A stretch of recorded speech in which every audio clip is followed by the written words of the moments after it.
Hello, and today's purpose of the day is I can graph an exponential function and determine the y value given a specific x value of an exponential function. So just a warm-up and recap of exponents, let's look at the first two warm-up problems.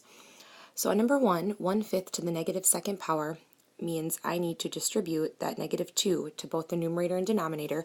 So I have 1 to the negative second all over 5 to the negative second, and then I can't have negative exponents, so what I need to do is I actually need to flip both of them to make my exponents positive, and I end up getting 5 squared over 1 squared, and 5 squared is 25, 1 squared is just 1, so my answer would be 25. Number 2, 2 times 3 to the negative fourth. Now I need to first simplify 3 to the negative fourth. So 3 to the negative fourth over 1 needs to be simplified. I can't have a negative exponent, so I need to flip those. So what I have is 2 over 1 times 1 over 3 to the fourth, and 3 to the fourth is 81. So I get 2 times 1, which is 2, over 1 times 81, which is 81. So my answer here would be 2 over 81. Now this warm-up will help us today in these exponents, because a lot with exponential functions, what we're dealing with are certain exponents, and they could be negative and they could be positive, and so we need to make sure we simplify those correctly. All right, let's get started. An exponential function is a function in the form of y equals a times b to the x, where a cannot be 0, b is greater than 0, but b cannot equal 1. And we'll go through why those certain numbers need to be what they are. But let's look at a little bit more. A base is a constant, and now your exponent is the variable. So that will be something that constantly will change. And then to make this graph, we will make it with a smooth curve. So if I have, just a graph, and I want to graph my exponential function, it could look like this. It could look like this. It could go the other way. Right, we could open downward. Okay, an exponential function has a smooth curve. What it doesn't have is it doesn't have a specific stopping point and then continues on. It's always made by a smooth curve. Let's look at graphing the example y equals 4 to the x. So here my base is 4. Okay, so now when I go to my table, I am going to plug in these different x values right here in my table in for my exponent x. So the first one would be y equals 4 to the third, right? And 4 to the third is 64. Okay, our second one would be 4 squared. Again, I'm just plugging in these numbers into my variable, again right up here. So 4 squared is 16. Then 4 to the first, which would be 4. 4 to the 0 power, again, anything to the 0 power is 1. Okay, now we get to the negatives, and I have 4 to the negative first. Well, I really can't have 4 to the negative first, so I'm going to move this over a little bit. 4 to the negative first really means I need to flip that over my fraction, and what that would equal would be 1 over 4 to the first, and 4 to the first is just 1, so this is really just 1/4. Right? Now 4 to the negative second is really 1 over 4 to the positive second, and 4 squared, 4 to the second, is 16, so this is 1/16. Then the last one, 4 to the negative third, let's fix that. 4 to the negative third is really 1 over 4 to the third, and 4 to the third is 64. So if you notice about your table, right, like 4 to the positive third is 64, 4 to the negative third is 1 over 64. So you're going to maybe start to see a pattern as you go through making your tables that will help you not only determine what your graph will look like, but how to fill in your table. Okay, so now if we go and actually graph this, we're going to go to our graph paper, and I'm going to plot all of these points on my table onto my graph.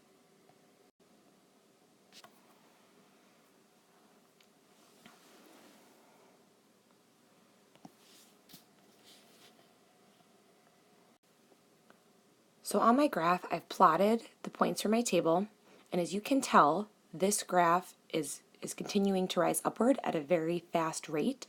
But as you notice, on the left-hand side of my graph of the y-axis, so right over here, my graph is getting closer and closer to the x-axis, but it'll never actually get there because if you look at these values here on our table, I'm going to keep continuing to get smaller.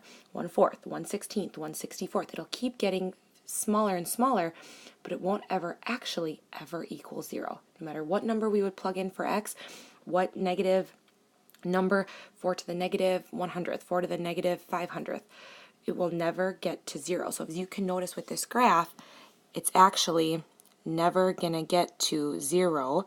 So I'm going to draw in a dashed line, and we'll talk about what that dashed line is in just a little bit.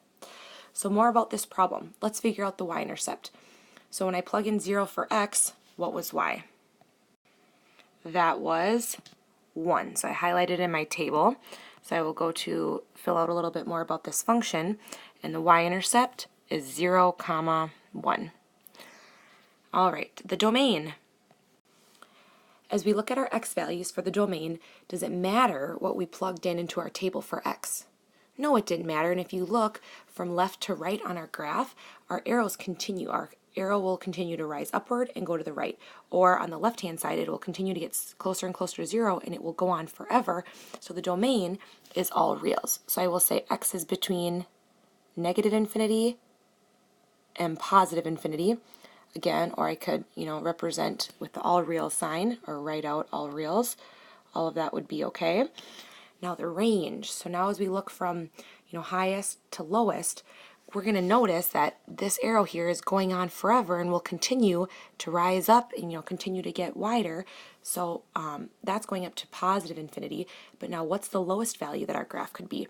Well, again, if you look at our table here, what we already talked about, the numbers get very, very close to 0, right? We get small fractions, but they will never actually be 0. So our range is y is between 0 and positive infinity, and it can never equal 0 again, because if you were to plug in any value, any large negative value in for x, as you can see from our table, it won't actually ever get to 0. All right, now let's try approximating certain exponents from our table. So let's approximate 4 to the 0.3, right? And we don't typically see decimals as exponents, but we're going to talk about those right now. So 4 to the 0.3, I would look in my table, and 0.3 is be right here, right between 0 and 1. So we know if we plugged in 0.3, right there, I should say, right, between 0 and 1 there, so then we're looking at these two values for y. If we plug in 0.3, we can approximate that. That'll be between 1 and 4. 0.3 is a little bit closer to 0, so I would maybe say it's closer to the 1 than it would be to the 4. So what do you think would be a good value to approximate? I think a good value to approximate could be any of the following. It could maybe be 1.5, 1.5. It could be perhaps maybe 1.75. It could even maybe be 2. Right? All of those would be good estimates. And then let's actually use our calculator and let's type in 4 to the 0.3. What do you actually get? I get approximately 1.52. So using our table, we can approximate values to an exponent that may or may not be integer values. Okay, a couple things to think about. How is the exponent in this equation different than that in a quadratic? Well, in this case here, the exponent is a variable, right? Exponent is a variable. Also, with quadratic, the highest exponent that is 2, or here, the exponent is constantly changing. So just to note, quadratic exponent is only 2, where here with a exponential, it's constantly changing. For this specific function, can the value of y ever be 0? No, not in this case. And we saw that with our table here, that our values were getting very, very close to 0, small fractions, but would never actually be 0. Now what that is called is here, that 0 will never be in this function, is that's called an asymptote. And an asymptote is a line that a graph approaches. Here, if I scroll back up to our graph here, and you see this red dashed line right? The x-axis, that also is 0. And that's an asymptote for this graph because the graph will never actually reach 0, but it will get very, very close to 0 as it continues to continue with its equation, with its graph. Okay, let's look at one more example of graphing an exponential function and answering a few questions about it. Now this function that we are going to graph is y equals 1/4 to the x. So the last one we went through was y equals 4 to the power of x. Now here it's 1/4 to the power of x. So we're going to see how if we have a number greater than 1, what that graph looked like, and that again was on the last example. And now here, if we have our base that's less than 1, what type of graph will that look like? And again, here our base is 1/4. On the last graph, it was 4. All right, so let's look at filling in our table. So if I plug in 3 into my exponent, I have 1/4 to the third power. So 1/4 to the third power means, I distribute that 3 to the 1 and to the 4. 1 cubed is just 1, 4 cubed is 64. So this would be 1/64. Okay, same thing for if I plug in 2, 1/4 to the second. I distribute that 2, 1 squared is 1, 4 squared is 16, so 1/16. 1/4 to the first, right, distribute that 1, I'm just going to get 1/4. Anything to the 0 power is 1.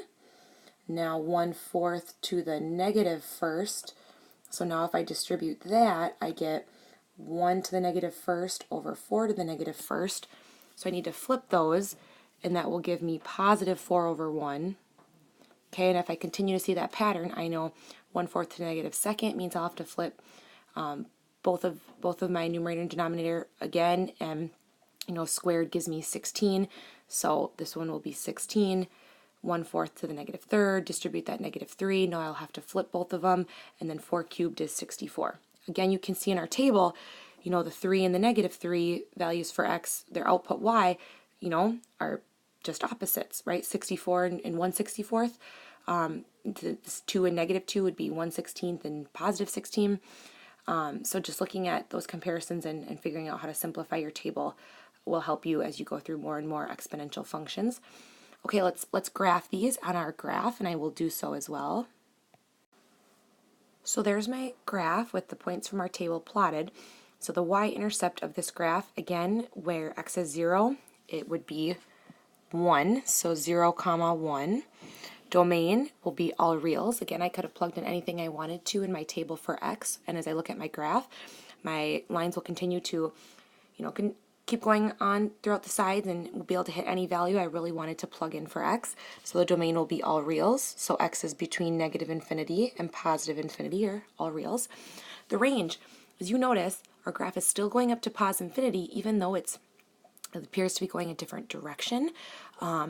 So the range, I'm still going to positive infinity, and what's the lowest portion of this graph? Well, it can never equal it, but it appears on our graph as if it's getting very, very close to 0, but it won't actually ever get to 0. And again, that is known as our asymptote here. All right, now let's approximate 1/4 to the negative 1/5. And now on the last example I mentioned, let's just use our table, right? So negative 1/2 would be between negative 1 and negative 2, or here my output would be 4 and 16, but we actually could also use our graph. And maybe you thought of that on the last example.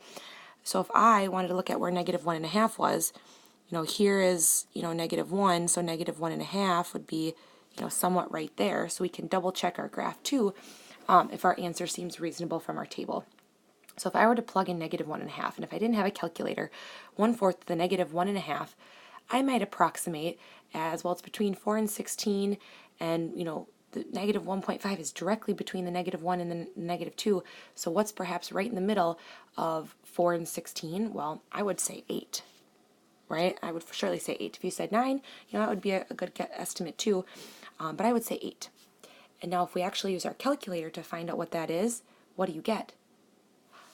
We get 8. So we had a match. And if we look at our table, we could see here negative 1.5,